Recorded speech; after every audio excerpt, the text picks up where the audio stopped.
अस्सलाम वालेकुम ख़वातीन हज़ार latest gold rate in Pakistan में खुशामदीद। और अभी आपको बताएं कि पाकिस्तान में सोने की कीमतें फिर से तब्दील होने लगी हैं। सोने का आज का नया रेट सामने आया है। इसके मुताबिक गोल्ड की कीमतों में कमी वाक़या हो गई है। एक ही रोज़ के दौरान में कितना रेट कम हुआ है, इससे मुतालिक इस अपडेट में आगाह करेंगे। वीडियो में आगे बढ़ते हैं।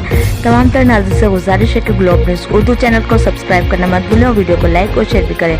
और आपको बताते चलें कि सोने की कीमतों में कमी आने के बाद 18 कैरेट का रेट फी तोला के लिए 1,74,900 रुपये हो गया। 21 कैरेट की नई कीमत फी तोला के लिए 2,04,000 रुपये पर आ गई और 22 कैरेट 2,08,000 रुपये रेट आया है। 24 कैरेट का फी तोला रेट 2,33,300 है। 10 ग्राम 24 कैरेट के लिए 2 लाख, 22 कैरेट के लिए 1,83,000, 21 कैरेट के लिए 10 ग्राम 1,75,000 और 18 कैरेट के लिए 1,50,000 रुपये आज की नई कीमत है। अगले 24 घंटों के दौरान में सोने की कीमतों में मजीद कमी की पेशेनगोई सामने आई है। ऐसा मुमकिन होगा या नहीं, इससे मुतालिक लेटेस्ट अपडेट में आगाह करेंगे।